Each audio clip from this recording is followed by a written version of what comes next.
नमस्कार प्यारे साथियों, मैं हूं आपका दोस्त कौशल प्रजापति। स्वागत करता हूं आपका अपने YouTube चैनल रोशन मॉक क्लास में।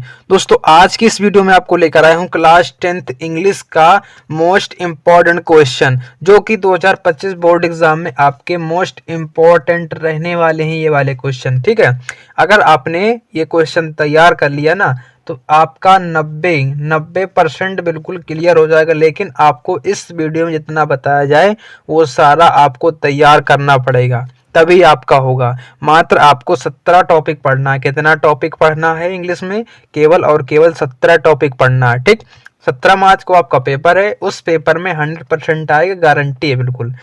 क्योंकि पेपर बिल्कुल वो होता है, निश्चित होता है बिल्कुल कि यही आना है, तो बोर्ड एग्जाम में बिल्कुल वही आता है। तो इस वीडियो को बिल्कुल लास्ट तक जरूर देखें, और अगर वीडियो अच्छा लगे तो वीडियो को लाइक कर देना, शेयर कर देना ज़्यादा से ज़्यादा। और हमारे यूट्यूब चैनल को सब्सक्राइब नहीं किया तो सब्सक्राइब जरूर कर लो, और बेल आइकन को प्रेस कर लो, ताकि ऐसी कोई इंपॉर्टेंट वीडियो आए तो सबसे पहले आपके पास आ जाए। तो वीडियो करते हैं शुरू। सबसे पहले आपको आते हैं, एक OMR सीट मिलती है, उसमें OMR सीट में आपका 20 नंबर का क्वेश्चन आता है। 20 प्रश्न आते हैं, उसमें आपको गोला काला करना होता है ना। कमेंट करके बताएंगे एक बार, ठीक है। तो सबसे पहले आपको मल्टीपल चॉइस क्वेश्चन करने पड़ते हैं, और ये आते कहाँ से हैं देखेंगे यहाँ पर। सबसे पहले आता है 3 multiple choice questions on short passage. इसमें क्या होता है, इसमें उसी में एक पैसेज दिया होता है जो आपको OMR सीट में भरना होता है। तो पेपर आपको मिलता है, तो उसी में एक पैसेज मिलता है, और उससे 3 मल्टीपल चॉइस क्वेश्चन उसी से छांटने होते हैं। तो इसको तो आपको याद करने की ज़रूरत नहीं है, बस खाली आपका रीडिंग, मतलब आपको अच्छे से पढ़ना आना चाहिए और अर्थ निकालना आना चाहिए। तो ये वाला पार्ट आराम से कर ले जाओगे। इसके बाद सेकेंड नंबर हमारा क्या है, 1 अनसीन पैसेज। एक आपका अनसीन पैसेज दिया होता है, अनसीन पैसेज, उससे भी क्वेश्चन आपका आ जाता है मल्टीपल चॉइस से। ठीक है। इसके बाद आपका ग्रामर पार्ट में, ग्रामर में जो मल्टीपल चॉइस क्वेश्चन बनता है वो कहाँ से बनता है यहाँ देखेंगे, सबसे ग्रामर में। ठीक है, तो सबसे पहला 5 MCQ आते हैं, 5 मल्टीपल चॉइस क्वेश्चन आते हैं कहाँ से, पार्ट ऑफ स्पीच से। पार्ट ऑफ स्पीच कितनी होती हैं? 8 होती हैं। कौन कौन सी? कमेंट करके बता देना कि पार्ट्स ऑफ स्पीच कौन कौन सी होती हैं। 8 होती हैं। इसके बाद टेंस, टेंस आपके 12 टेंस है, उससे रिलेटेड और आपके जो मोडाल्स हैं, ठीक है, ये भी आपके पूछे जाते हैं। इतना और कर लेना, बस केवल पार्ट्स ऑफ स्पीच पढ़ लेना पूरी, और टेंस पढ़ लेना, मोडाल्स पढ़ लेना, आपका 5 नंबर इससे क्लियर है। ज़्यादा हार्ड नहीं आता, बिल्कुल सरल आता है, इजी आता है। ठीक है, तो बिल्कुल आराम से अच्छे से तैयार कर सकते हो, बिल्कुल अच्छे से। Second number direct and indirect speech, very important है, और ये भी आपका ज़्यादा कठिन नहीं, सरल ही आता है। ठीक है, एक क्वेश्चन हर बार आता है, एक क्वेश्चन। इसके बाद से थर्ड नंबर में एक्टिव एंड पैसिव वॉइस, ये भी वेरी इंपॉर्टेंट है ये वाला।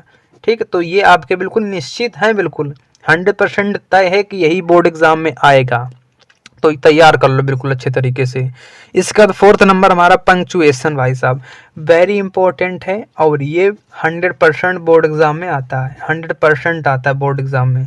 इसका ट्रांसलेशन, अब देखो यहाँ से आपके क्वेश्चन बनते हैं किसमें, OMR सीट में। ठीक है, और ये वो कब, इसमें क्या आ जाता है, इसमें एंटोनियम्स हो गए, साइनोनियम्स हो गए, होमोफोन्स हो गए, इसमें सारे कुछ आ जाते हैं। तो ये भी आपका किसका पार्ट है, MCQ का पार्ट है। ठीक, तो इससे आपके 20 नंबर तैयार हो जाएंगे।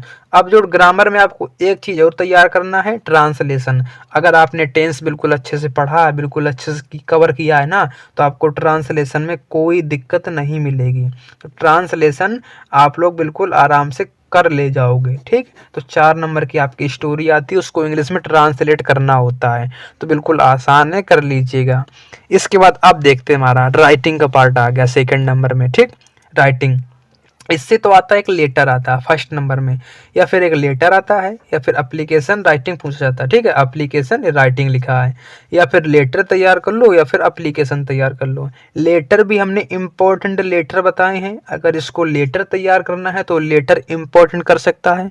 अगर जिसको एप्लीकेशन तैयार करना है तो वो भी हमने अपने यूट्यूब चैनल पर एप्लीकेशन इम्पोर्टेंट वाले बताए हैं। वीडियो के नीचे आपको डिस्क्रिप्शन में लिंक मिल जाएगी, वहाँ से वीडियो को आराम से देख सकते हो। एप्लीकेशन की एंड लेटर की कौन कौन सी इम्पोर्टेंट हैं, केवल 5 बताए हैं, उनको याद कर लेना, बस उतने में से आपका बिल्कुल फाइनल हो जाएगा। इसके बाद सेकंड नंबर में पैराग्राफ आता है, या फिर आर्टिकल आ जाता है, या फिर रिपोर्ट राइटिंग। इन तीनों में से एक चीज़ आपको करना होता है, जो आपको अच्छा लगे, जो आपको आता हो बिल्कुल अच्छे तरीके से, तो वो भी कर देना, ठीक है। तो आपको इसमें राइटिंग में इतना करना होता है, ठीक। अब इसके बाद आ जाते हैं अपने अगले पार्ट पर। अगला पार्ट हमारा प्रोज का आता है, ठीक है। 3 नंबर में प्रोज। अब प्रोज में आपका कितना 15 नंबर का पूछा जाता है। कितने नंबर का भाई साहब? 15 नंबर का आता है। वेरी वेरी इंपॉर्टेंट है ये वाला पोर्शन वेरी इंपॉर्टेंट है। 15 नंबर का पूछा जाता है। क्या पूछा जाता है? सबसे पहले आपको कितने, हम आपको 3 चैप्टर बताएंगे प्रोज में, केवल 3 चैप्टर। आपको ये वाले चैप्टर स्क्रीनशॉट ले लो, और अगर कॉपी लिए बैठे हो तो नोट करते जाओ, इसको नोट जरूर करते जाओ। अगर कॉपी लिए बैठे हो ना तो इसको नोट करते जाओ बिल्कुल अच्छे। सबसे पहला ए लेटर टू गॉड, ठीक है। ए लेटर टू गॉड ये वाला पढ़ लेना लेसन। एक तो आता नेल्सन मंडेला ये वाला लेसन, और ग्लिम्स ऑफ इंडिया। ये 3 आपके वेरी इंपॉर्टेंट हैं, बस इनको आप लोग पढ़ लेना, इससे आपका 100% क्लियर हो जाएगा, ठीक है। इन तीनों चैप्टर से क्या पूछा जाता है पढ़ना तो है, लेकिन इनसे क्या पूछा जाता है देख लो, वो भी क्वेश्चन कैसे बनते हैं देखो। सबसे पहले 2 multiple choice based on extract. अब इन्हीं 3 ही लेसन, जैसे 3 लेसन दिए ये वाले, एक ये और एक ये, इनसे तीनों में से कोई एक लेसन से एक पैराग्राफ आ जाएगा, ठीक है। उसी से आपको 3 मल्टीपल चॉइस क्वेश्चन उसे छांटना होगा, तो आप लोग बिल्कुल आसान है, छांट लोगे। इससे बाद 3 MCQ और आता है इन्हीं लेसन से आपका 3 MCQ आता है। बस केवल 3 लेसन तैयार कर लो, 3 नंबर यहाँ से ये वाला पक्का हो जाएगा। इसके बाद 2 शॉर्ट आंसर, ठीक है। 2 शॉर्ट आंसर इसी से पूछा जाता है। 6 नंबर का आपका 3 नंबर का आता है, 3 नंबर का आता है। तीनों लेसन तैयार है जिसके, वो शॉर्ट आंसर कर ले जाएगा। इसके बाद 1 लॉन्ग क्वेश्चन आता है आपका 3 नंबर का, ये भी इंपॉर्टेंट है, 3 नंबर का लॉन्ग क्वेश्चन, ठीक। अब आते हैं अपने अगले पार्ट पर। इसका पोएट्री में आपको कौन कौन से लेसन पढ़ना है, कौन कौन सी पोएट आपको पढ़ना है। तो सबसे पहली पोएट है dust of snow, second number fire and ice, इसके बाद थर्ड नंबर एमांडा। 3 चैप्टर, बस आपको 3 चैप्टर पढ़ने हैं, बोर्ड एग्जाम के लिए पर्याप्त है। 100% इसी से आएगा। 8 मार्क्स का आता है, 8 नंबर का पूछा जाएगा। इससे क्या पूछा जाएगा वो भी देख लो, इन्हीं 3 चैप्टर से बस, और इससे ज़्यादा कुछ आपको पढ़ने की ज़रूरत नहीं है, इतना पढ़ लो काफ़ी है। देख लो यहाँ पर क्वेश्चन में सबसे पहले 2 MCQ बेस्ड ऑन एक्सट्रैक्ट। अब ये भी वही है, इन्हीं तीनों लेसन में एक एक्सट्रैक्ट मतलब पैराग्राफ दिया जाएगा, ठीक है। पैराग्राफ से 3 MCQ आपको छांटना होगा, तो आप लोग कर सकते हो। इसके बाद 1 शॉर्ट आंसर आएगा, या फिर एक शॉर्ट आंसर आएगा, या तो फिर पोयम आ जाएगी, ठीक है। पोयम याद कर लेना, एक 4 लाइन की पोयम याद कर लेना, 3 नंबर आपको देके जाएगा। और इसी से 1 शॉर्ट आंसर आता है, ठीक है। इस 1 शॉर्ट आंसर, इन्हीं तीनों पोयम में से एक पोयम याद कर लेना। देखो सेंट्रल आइडिया भाई साहब वेरी इंपॉर्टेंट है, सेंट्रल आइडिया ये वेरी इंपॉर्टेंट है। बस केवल आपको ये और ये तीनों सेंट्रल आइडिया याद कर लेना। इन्हीं तीनों में से 100% बोर्ड एग्जाम में आने वाला है, और आएगा बिल्कुल पक्का आएगा 2025 बोर्ड एग्जाम में। इन्हीं तीनों में से लिख के रख लो, इन्हीं तीनों में से एक आएगा सेंट्रल आइडिया, ठीक। अब आ जाते हैं अपने अगले पार्ट पर। अगले पार्ट में क्या लिखा है यहाँ पर, अगला पार्ट हमारा 5 नंबर सप्लीमेंट्री रीडर। अब सप्लीमेंट्री रीडर में आपका 12 मार्क्स का वाइस वेरी इंपॉर्टेंट है ये वाला पोर्शन, क्योंकि 12 नंबर का सवाल है। इसमें आपको क्या करना है, बस इसमें भी आपको केवल 3 ही चैप्टर पढ़ना है, 3 ही लेसन इसमें आपको पढ़ना है। कौन कौन से लेसन है, ए ट्रुथ ऑफ सर्जरी ये वाला वेरी इंपॉर्टेंट है। इसके बाद द नेकलेस ये वाला वेरी इंपॉर्टेंट है। इसके बाद फुट प्रिंट्स विदाउट फीट ये वाला वेरी इंपॉर्टेंट है, ठीक है। तो तीनों लेसन आपके वेरी वेरी वेरी इंपॉर्टेंट है। फटाफट इसका स्क्रीनशॉट ले लो, और इन तीनों लेसनों को बिल्कुल अच्छे से तैयार कर लो, क्योंकि इन्हीं तीनों लेसन से आपके क्वेश्चन बोर्ड एग्जाम में आएंगे, 100% आएंगे बस, ठीक है। इससे क्वेश्चन कैसे बनता है देख लो। सबसे पहले 5 आएगा MCQ क्वेश्चंस, इन्हीं तीनों में से 5 MCQ इन्हीं तीनों में से आएगा। इसके बाद 1 शॉर्ट क्वेश्चन आएगा, एक शॉर्ट क्वेश्चन आएगा, वो भी 3 नंबर का। बस केवल 3 लेसन तो पढ़ना है आपको। 3 इसके हो गए सप्लीमेंट्री के, 3 प्रोज के हो गए, 3 पोएट्री के, मतलब 9 लेसन आपको पढ़ने हैं। 9 दिन में बिल्कुल पढ़ डालो ना, क्या दिक्कत है, 9 दिन में आपका हो जाएगा, 9 दिन में हो जाएगा आपका। इसका तो वन लॉन्ग क्वेश्चन याद कर लो। इन्हीं तीनों में से एक लॉन्ग क्वेश्चन आएगा, वन शॉर्ट क्वेश्चन आएगा, 5 MCQ क्वेश्चन आएंगे बोर्ड एग्जाम में। ठीक है, तो बस आपका इतना आपको तैयार करना है। ठीक, इतना आप लोग तैयार कर लोगे इंग्लिश में, तो बाद में कमेंट कर देना कि भैया इसमें चैनल रोशन मॉक क्लास में। दोस्तों आज की इस वीडियो में आपको लेकर आया हूँ क्लास 10th गणित का मोस्ट इम्पॉर्टेंट क्वेश्चन। अगर आपने इतना क्वेश्चन तैयार कर लिया, अगर आपने इतना टॉपिक अगर बिल्कुल अच्छे से पढ़ लिया, तो यकीन मानो इन्हीं टॉपिक से आपका 90% क्वेश्चन बनने वाला है। आपको इन्हीं टॉपिक से पूरा सारा पढ़ना पड़ेगा, सारे टॉपिक आपको अच्छे से कवर अप करने पड़ेंगे। जितने भी यहाँ पर फार्मूले आज आपको हम बताएं, जितने भी फार्मूले, सूत्र, जितने भी क्वेश्चंस आपको बताएं, वो सारे आपको तैयार करने पड़ेंगे। तो जो क्वेश्चन है 2025 बोर्ड एग्जाम के लिए मोस्ट इम्पॉर्टेंट हैं ये वाले। ठीक है, तो वीडियो करते हैं शुरू। सभी महत्वपूर्ण टॉपिक जो अध्याय 1 से 14 तक, आपकी 14 चैप्टर तक है, इसके सारे इम्पॉर्टेंट क्वेश्चन इस वीडियो में हैं। 1 मार्च से पहले आपका पेपर जो है गणित का वो 1 मार्च को है, उससे पहले देख लो ये वाला वीडियो, और 100% यही प्रश्न आने वाले हैं। ठीक है, सबसे पहले हम देखते हैं अध्याय 1 मतलब वास्तविक संख्याओं से किस किस टॉपिक से हमारा क्वेश्चन पूछा जाता है। वास्तविक संख्याएं जो है इस टॉपिक से, इस चैप्टर से कौन कौन से टॉपिक बनते हैं। तो सबसे पहला टॉपिक हमारा बनता है कौन सा, एलसीएम एंड एचसीएफ निकालना। ठीक है, एलसीएम एंड एचसीएफ, और ये यूक्लिड विभाजन प्रमेयिका से। ठीक है, किससे, यूक्लिड विभाजन प्रमेयिका से। तो ये मोस्ट इम्पॉर्टेंट है ये वाला क्वेश्चन, एलसीएम एंड एचसीएफ। इससे हर साल दो क्वेश्चन, कम से कम 2 क्वेश्चन हर साल इससे बनते हैं, तो मोस्ट इम्पॉर्टेंट टॉपिक है। सेकंड नंबर, सिद्ध कीजिए कि √2, √5, √7, √3 + 2√2, 7√3 एक अपरिमेय संख्या है। तो ये जो क्वेश्चन एक आता है अपरिमेय संख्या का सिद्ध करने वाला क्वेश्चन आता है, वेरी इंपॉर्टेंट है। ठीक है, तो आपको जितनी भी संख्या यहाँ पर दी गई हैं, बस केवल इतना प्रैक्टिस कर लो, आपका ये वाला कवर हो जाएगा। और ये क्वेश्चन पूछा जाता है कम से कम 5 नंबर में या 6 नंबर में क्वेश्चन आता है, 4 नंबर से क्वेश्चन तो आता ही नहीं ये वाला क्वेश्चन। ठीक है, तो ये वाला क्वेश्चन जरूर तैयार कर लेना। अगर छोटा आ गया तो आपका 2 नंबर का आ जाएगा, नहीं तो 4 नंबर का दिया होता है। अब आ जाते हैं अपने दूसरे चैप्टर पे, बहुपद दिया गया है। इसमें क्या पूछा जाता है, सबसे पहले नंबर 1 पर शून्यकों का योगफल। अब देखो, द्विघात बहुपद दिया होता है, उसके शून्यक अल्फा एंड बीटा होते हैं, और उसके शून्यकों का योगफल कैसे निकालेंगे, तो उसका फार्मूला होता है -b/a। अब ये -b क्या होता है, माइनस तो फार्मूले में है, और b क्या है, b x का गुणांक होता है। x का गुणांक मतलब जैसे आपका एक बहुपद दिया है 4x² + 2x - 3, अब ये दिया है। अब यहाँ x आपको कहाँ दिखाई दे रहा है, ये वाला, तो x का गुणांक मतलब जो x के गुणा में लिखा है वही हमारा क्या होगा, x का गुणांक होगा। तो ये x का गुणांक कितना दिया है, 2 दिया है, और बटे में दिया x² का गुणांक। अब x² आपका ये है, तो इसके गुणा में क्या लिखा है, 4 लिखा है, तो नीचे वाले में क्या आ जाएगा, ये आ जाएगा, तो -2/4। तो आपका 2 एकम 2, 2 दूना 4, तो माइनस का 1/2 इसका आंसर ऐसे किया जाता है। ठीक है, अब देख लेते हैं शून्यकों का गुणनफल। इसी प्रकार से अल्फा इंटू बीटा, इसका अचर पद अपॉन x² का गुणांक। अचर पद क्या होता है, जो ये आपका दिया गया ही अचर पद है, x² का गुणांक ये, तो c/a इसका फार्मूला होता है, तो वेरी इंपॉर्टेंट है। अब इसके बाद हमारा अगला टॉपिक क्या है, तीसरा नंबर टॉपिक है, एक द्विघात बहुपद ज्ञात कीजिए जिसके शून्यक अल्फा और बीटा है। आपको हमने बता दिया कि एक शून्यक निकल के आता है अल्फा और दूसरा शून्यक निकल के आता है बीटा, तो इससे आपको एक द्विघात बहुपद ज्ञात करना पड़ेगा। मोस्ट इम्पॉर्टेंट क्वेश्चन है ये वाला, हर साल बोर्ड एग्जाम में पूछा जाता है क्वेश्चन, तो इस क्वेश्चन को तैयार कर लो।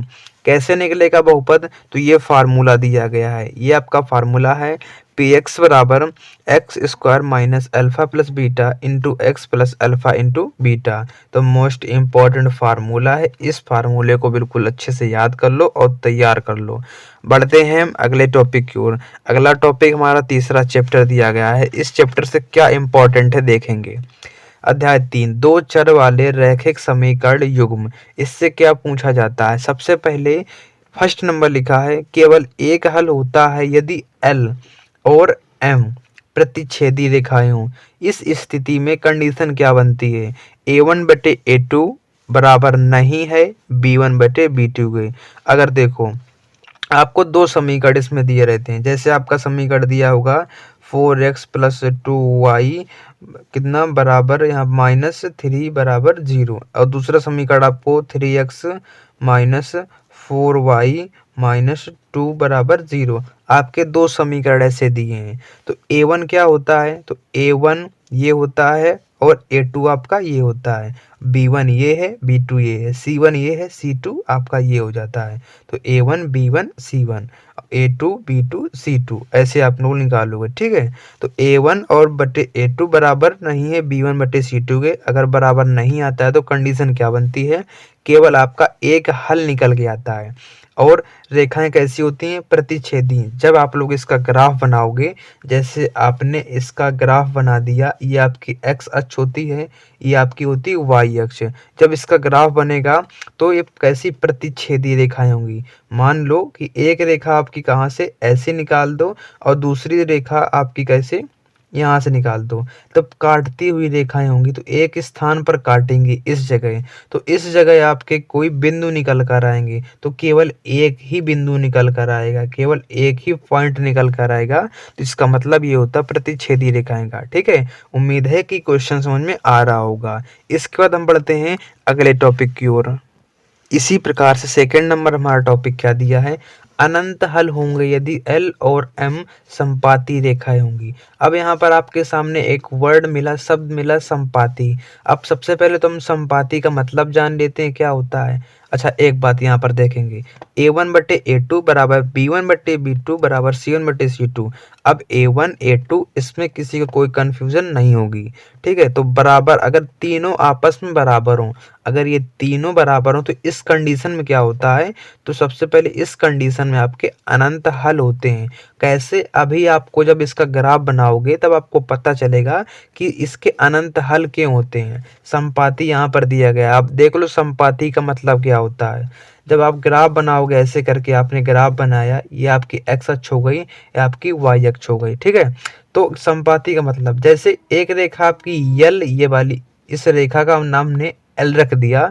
अब इसी के ऊपर से दूसरी रेखा, इसी के ऊपर से दूसरी रेखा निकली, इसको हम M कह देते हैं। तो संपाती का मतलब यही होता है।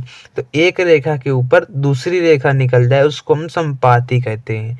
अब यहाँ पर देखेंगे कि बिंदु हर जगह पर काटेंगे, जहां तक रेखा जाएगी वहां तक बिंदु तो काटेंगे ना, जरूर काटेंगे। तो इसलिए इसके अनंत हल होते हैं। कैसे हल होते हैं? अनंत हल होते हैं और संपाती रेखाएं होती हैं, ठीक।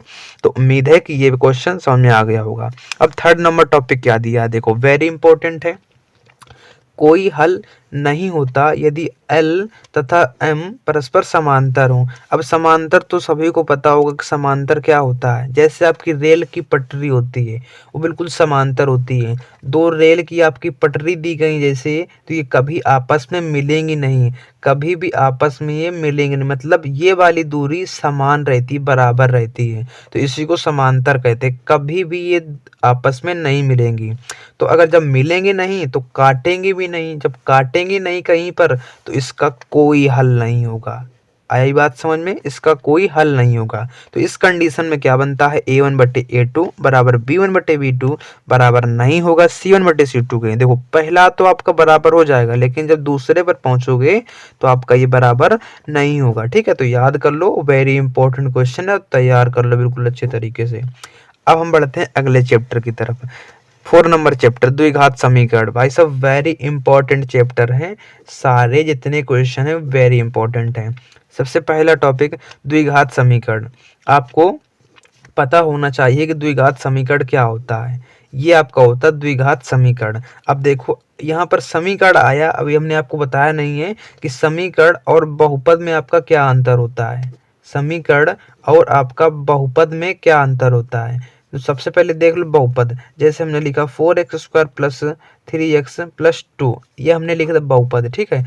अब जब इसके बराबर हम लोग जीरो कर देंगे, जैसे 4x² प्लस 3x प्लस 2 बराबर जीरो। अगर हम बराबर जीरो कर दें ना तो वो हो जाता है समीकरण। अगर हम बराबर जीरो कर दें तो बन जाता है समीकरण। अगर बराबर जीरो नहीं है तो वो कहलाता है बहुपद। इसमें भी उच्चतम हाईएस्ट घात 2 है, इसमें भी हाईएस्ट घात 2 है। क्वेश्चन बन सकता है कि इस बहुपद की घात कितनी है, तो सबसे ज्यादा वाली घात देखेंगे x की या फिर y की, जो उसमें चर दिया गया है उसकी सबसे उच्चतम हाईएस्ट घात देखेंगे। तो इसकी हाईएस्ट घात 2 है, तो इसका करेक्ट आंसर 2 निकल के आएगा यहाँ पर। ठीक, यहाँ पर सेकंड नंबर पूछा जाता है गुणनखंड विधि। अब इसी को हम गुणनखंड विधि से हल करेंगे, द्विघात समीकरण को, इसी को गुणनखंड विधि से हल करेंगे। थर्ड नंबर में श्रीधराचार्य सूत्र, इसको द्विघाती सूत्र भी कहते हैं। वेरी इंपॉर्टेंट है भाई साहब, ये वेरी इंपॉर्टेंट है, हर साल बोर्ड एग्जाम में आता है क्वेश्चन ये वाला। देख लो ये होता क्या है। x बराबर होता है आपका -b plus minus √b² - 4ac upon 2a। याद कर लो बिल्कुल अच्छे तरीके से, हर साल बोर्ड एग्जाम में क्वेश्चन आता है और कम से कम 4 नंबर का क्वेश्चन बोर्ड एग्जाम में आता है। सारे क्वेश्चन वेरी इंपॉर्टेंट हैं। अब एक फार्मूला आपका यहाँ से बन सकता है विविक्त कर। अब विविक्त कर क्या होता है, विविक्त कर d बराबर होता है b² - 4ac। इससे या तो फिर आपका एक बहुविकल्पी क्वेश्चन बन सकता है, नहीं फिर आपका इससे 2 नंबर का क्वेश्चन बन सकता है। तो याद कर लो, क्वेश्चन सारे इंपॉर्टेंट हैं। अब आ जाते हैं ये टॉपिक, मूलों का योगफल। अगर आपको मूल बोले, ठीक है, मूल बोले या फिर आपके उसमें क्या, आपका अगर मूल बोले चाहे शून्यक बोले, चाहे आपका मूल बोले या फिर शून्यक बोले, मूल और शून्यक आपके आपस में बराबर होते हैं। ठीक, तो इसको मूल, ये मूल लिखा, ठीक है, मूल। तो मूलों का योगफल वही होता है -b/a। अभी हम बता के आए हैं, बिल्कुल सेम टू सेम वही होता है। इसका मूलों का गुणनफल आपका वही होता है c/a। तो ये याद कर लो, बिल्कुल वेरी इंपॉर्टेंट है ये वाला। ठीक है, वेरी इंपॉर्टेंट है, इसको नोट करते जाओ और इन टॉपिक से जितने क्वेश्चन बन सके उन क्वेश्चन को लगा डालो बिल्कुल गणित में, क्योंकि सारे क्वेश्चन वेरी इंपॉर्टेंट हैं ये वाले। इसके बाद आ जाते हैं अपने चैप्टर नंबर 5 पर, समांतर श्रेणी। इससे कौन सा टॉपिक इंपॉर्टेंट है, सबसे पहला तो आपको पता होना चाहिए कि ए क्या होता है समांतर श्रेणी में। तो ए होता है प्रथम पद, डी होता है इसमें सार्वंतर और एल होता है अंतिम पद। अब आपको कैसे पता होगा, आपको एक श्रेणी मतलब एक सीरीज दी होगी। वो क्या सीरीज, जैसे हमने एक सीरीज क्या ले ली 4, 5, 6, मान लो ऐसे एक सीरीज है। ठीक है, थोड़ा बढ़ा लेते हैं, 6 कर लिया इधर, 4, 6, 8 कर लिया इधर, 10 कर लिया इधर, 12 कर लिया इधर, 14 कर लिया। ठीक है, तो इतनी हमने सीरीज ले ली। अब यहाँ पर प्रथम पद ए, तो सबसे जो पहला पद होगा ये आपका क्या कहलाएगा, ये प्रथम पद कहलाएगा। क्वेश्चन आ सकता है बोर्ड एग्जाम में MCQ में, मल्टीपल चॉइस क्वेश्चन में बोर्ड एग्जाम में क्वेश्चन आ सकता है। सीरीज आपको दे देगा और उसमें बोल देगा कि इसमें प्रथम पद क्या होगा, तो आप लोग 4 पर टिक कर रहे होगे। अगर पूछ दे बाई चांस इसका सार्वंतर निकालो, तो सार्वंतर क्या होता है, तो किसी भी 2 लगातार पदों को घटा दो, किसी भी 2 लगातार पदों को घटा दो। मान लो दूसरा पद माइनस पहला पद कर देते हैं, तो 6 - 4 कर देते हैं, तो इसका 2 निकल के आएगा। यही आपका क्या निकलेगा, सार्वंतर निकलेगा भाई साहब। ठीक है, तो ऐसे आप लोग सार्वंतर भी निकाल सकते हो। अब अंतिम पद क्या होता है, अंतिम पद सभी को पता होगा, लास्ट वाला पद क्या होता है, अंतिम पद। तो ये हमारा क्या कहलाएगा, एल मतलब अंतिम पद। ठीक, अब आ जाते हैं सेकंड नंबर पर, समांतर श्रेणी का nवां पद क्या होता है। अब nवां पद, ठीक है, अब इसमें एक सीरीज, बड़ी सी सीरीज दे देगा। अब यहाँ पर डॉट डॉट करके पूछ देगा इसका कि 20वां पद क्या होगा, इसका पूछ देगा कि इसका भाई साहब 20वां पद बताओ। तो आप कैसे निकालोगे, तो इसका फार्मूला होता है an बराबर a + n - 1 × d। तो ये आप फार्मूला लगाओगे तो पद आपको निकल के आ जाएगा। अब पूछा जाता है अंत से nवां पद, यह भी इम्पोर्टेंट है। अब इसमें l रखना है, अंतिम पद रखना, बाकी चीज वही है, इधर माइनस कर देना। ठीक है, तो वेरी इंपॉर्टेंट है क्वेश्चन, ये सारे फार्मूले वेरी इंपॉर्टेंट है। इसके बाद टॉपिक अगला है प्रथम n पदों का योगफल। अब आपको एक सीरीज दे देगा, उसमें n पदों का योगफल, उसमें संख्या दे देगा, तो उसमें पूछ देगा कि योगफल कितना होगा। तो योगफल का फार्मूला एक तो ये होता है, जहां आपको अगर अंतिम पद दिया हो, जहां आपको अंतिम पद दिया हो तो ये फार्मूला लगाएंगे। जहां अंतिम पद नहीं दिया है, बाकी चीजें संख्या दी गई है, ए दिया गया है, एन दिया गया है और डी सार्वंतर दिया गया है, तो ये वाला फार्मूला लगाएंगे। तो इसके दो फार्मूले होते हैं, अगर अंतिम पद हो तो ये वाला फार्मूला लगा दो, अंतिम पद नहीं है तो ये वाला फार्मूला लगा दो। ठीक है, अब आ जाते हैं हम चैप्टर 6 पर। इसका त्रिभुज है। ठीक, इसमें क्या पूछा जाए, सबसे पहले वेरी इंपॉर्टेंट है हमारी पाइथागोरस प्रमेय। पाइथागोरस प्रमेय पढ़ लीजिएगा, वेरी इंपॉर्टेंट है। क्या होती है थोड़ा सा डिस्कस कर लेते हैं। इसमें एक क्या होता है, इसमें एक त्रिभुज दिया होता है, समकोण त्रिभुज। एक कोण कितना होता है, 90 अंश होता है। बाकी ये आपका कहलाता है कर्ण कहलाता। ठीक है, 90 अंश के सामने वाली भुजा क्या होती है, कर्ण होती है। और बाकी इसको आप मान लो आधार मान लो, जो नीचे होता है वो आधार मान लो उसको, और इसको लंब मान लो, कोई डिसाइड नहीं है। तो कर्ण, लेकिन कर्ण डिसाइड होता है, कर्ण बिल्कुल निश्चित होता है, 90 अंश के सामने वाली भुजा ही कर्ण होती है। क्या होता है ये पाइथागोरस प्रमेय क्या होती है, तो यहाँ पर लिखेंगे क्या होती है, कर्ण का स्क्वायर बराबर लंब का स्क्वायर, लंब का स्क्वायर प्लस आधार का स्क्वायर। तो ये आपको याद रखना, ये होती है पाइथागोरस प्रमेय। अब आ जाते हैं थेल्स प्रमेय, वेरी इंपॉर्टेंट है, इसको याद कर लो, इसको लगा डालो। थेल्स प्रमेय क्या होती है, अगर सब कुछ या सारा कुछ यहीं बताएंगे तो वीडियो ज़्यादा लंबा हो जाएगा। इसका थर्ड नंबर, त्रिभुज से संबंधित क्षेत्रफल। अब त्रिभुज से संबंधित जितने भी क्षेत्रफल हैं वो सारे महत्वपूर्ण प्रश्न, ठीक है, त्रिभुज से संबंधित सारे महत्वपूर्ण प्रश्न आप लोग लगा डालना। अध्याय 7 में, अध्याय 7 में क्या पूछा जाएगा, निर्देशांक ज्यामिति चैप्टर है। फर्स्ट नंबर, दो बिंदुओं के बीच की दूरी। अब आपको दो बिंदु दिए रहेंगे, एक लाइन है जैसे रेखा है, एक पॉइंट यहाँ पर, एक पॉइंट यहाँ पर। अब इन दोनों के बीच की दूरी क्या है भाई साहब, आपको निकालनी है, आपको निकालनी है। तो एक बिंदु यहाँ पर ये दिया रहेगा और एक बिंदु यहाँ पर ये दिया रहेगा। तो जैसे आप 4,5 दिया है, यहाँ 3,2 दिया है, ऐसे आपका दिया रहता है। तो इनके बीच की दूरी निकालना होता है, तो ये फार्मूला होता है, इसका स्क्रीनशॉट ले लो फटाफट और इसको याद कर लेना, वेरी इंपॉर्टेंट फार्मूला है। इसके बाद विभाजन सूत्र, विभाजन सूत्र वेरी इंपॉर्टेंट है, याद कर लो फटाफट, इसका स्क्रीनशॉट ले लो और याद कर लो। इसके बाद आता है थर्ड नंबर में त्रिभुज का क्षेत्रफल। ये त्रिभुज का क्षेत्रफल याद कर लो भैया, वेरी इंपॉर्टेंट है, हर साल बोर्ड एग्जाम में क्वेश्चन बनते हैं इस टॉपिक से। जितने टॉपिक बताए हैं ना, इसके हर साल बोर्ड एग्जाम में क्वेश्चन बनते हैं, तो सारे क्वेश्चन वेरी इंपॉर्टेंट हैं, फटाफट इसका स्क्रीनशॉट ले लो। ठीक, अब हम आ जाते हैं अपने अगले टॉपिक पर। अध्याय नंबर 8, चैप्टर नंबर 8, त्रिकोणमिति का परिचय। फटाफट देख लेते हैं क्योंकि वीडियो ज़्यादा लंबा हो रहा है। फर्स्ट नंबर, 0 और 90 अंश, जितने भी 0 और 90 अंश के त्रिकोणमिति अनुपात हैं उनको याद कर लो। इसके बाद त्रिकोणमिति सर्वसमीका, ज़्यादा नहीं बिल्कुल लिमिटेड है, उनको पढ़ लो। इसके बाद सिद्ध कीजिए, ज़्यादा नहीं कम 15 क्वेश्चन पढ़ लो बस, इससे आपका क्लियर हो जाएगा। इंपॉर्टेंट वाले 15 क्वेश्चन पढ़ लो, उसी में से आपका इसमें LHS बराबर RHS सिद्ध करना होता है, तो वेरी इंपॉर्टेंट है। अब आ जाते हैं अपने 9 पर, ऊंचाई और दूरी। इसमें सबसे पहला नंबर तो उन्नयन कोण क्या होता है और अवनमन कोण क्या होता है, याद कर लो और इसको पढ़ डालो, बिल्कुल क्वेश्चन 100% बनेगा बोर्ड एग्जाम में। इसके बाद ऊंचाई से संबंधित प्रश्न। अब ऊंचाई से संबंधित प्रश्न आपको याद क्या करने, आपको लगाने हैं, प्रैक्टिस करनी है, ज़्यादा से ज़्यादा प्रैक्टिस कर लो, क्योंकि बोर्ड एग्जाम के आप बिल्कुल केवल 1 महीना बचा है। 1 महीने में जितना कुछ कर पाओ उतना कर लो, बाकी इसके बाद कुछ नहीं कर पाओगे, केवल पछताओगे बस।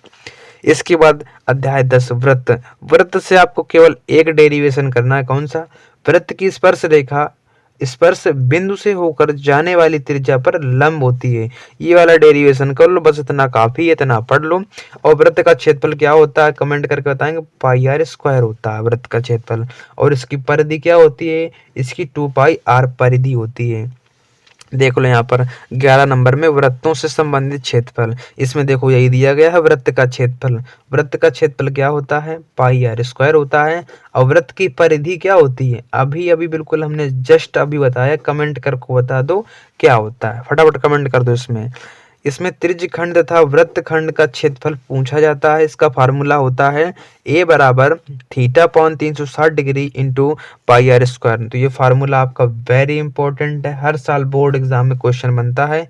और लिख लो 2025 बोर्ड एग्जाम में सारे क्वेश्चन बोर्ड एग्जाम में आएंगे, इसी से सारे क्वेश्चन आएंगे बोर्ड एग्जाम में। ठीक है, बढ़ते अपने अगले टॉपिक की ओर। चैप्टर नंबर 12 पृष्ठीय क्षेत्रफल और आयतन। क्या दिया है? सबसे पहले आपको घन पढ़ना है, ज्यादा हार्ड नहीं आता, इतना याद रखना। इसके बाद घनाभ, इसके बाद आपका गोला, इसके बाद आपका अर्धगोला, इसके बाद शंकु, इसके बाद आपका छिन्नक। बस इतने टॉपिक पढ़ लो, इनके क्षेत्रफल और जिनके आयतन हो सके उनका आयतन निकाल लो। बस इतना काफी है, और कुछ पढ़ने की जरूरत नहीं है। इसके अलावा और कुछ पढ़ने की जरूरत नहीं, इसी से आपका 100% क्वेश्चन इसी से बनेगा। ठीक है, इसके बाद 13 नंबर सांख्यिकी। सांख्यिकी में केवल आपको माध्य, माध्यिका एंड बहुलक, आंकड़ों का माध्य कैसे निकालें, माध्यिका कैसे निकालते हैं एंड बहुलक कैसे निकालते हैं, बस इन्हीं 3 टॉपिक से क्वेश्चन बनता है और सबसे ज्यादा नंबर का क्वेश्चन बनता है। तो क्वेश्चन आपका वेरी इंपॉर्टेंट है, ये वाला क्वेश्चन 2025 बोर्ड एग्जाम के लिए याद कर लो, बिल्कुल आएगा ये वाला क्वेश्चन। इसका 14 नंबर एंड लास्ट संचयी बारंबारता, ग्राफ से संबंधित प्रश्न। बस इसमें कुछ नहीं करना, एक ग्राफ से संबंधित प्रश्न तैयार कर लो, जो कि 100% बोर्ड एग्जाम में तय होता है कि यही आएगा, इसके अलावा कुछ नहीं आएगा। तो इसको पढ़ लो अच्छे तरीके से। बस इतना आपको 14 चैप्टर हैं, इतना अगर तैयार कर लिया तो आपके 90% बिल्कुल क्लियर हैं बोर्ड एग्जाम में। मैथ में आने के लिए 90% क्लियर है बिल्कुल। और सारे इंपॉर्टेंट वीडियो की लिंक आपको डिस्क्रिप्शन में मिल जाएगी। वीडियो नहीं देखी है तो वीडियो जरूर देख लेना। अगर वीडियो अच्छा लगा हो तो वीडियो को लाइक कर देना और हमारे यूट्यूब चैनल को सब्सक्राइब कर देना, ज़्यादा से ज़्यादा शेयर कर देना। मिलते हैं इसी अगली वीडियो में, तब तक के लिए धन्यवाद।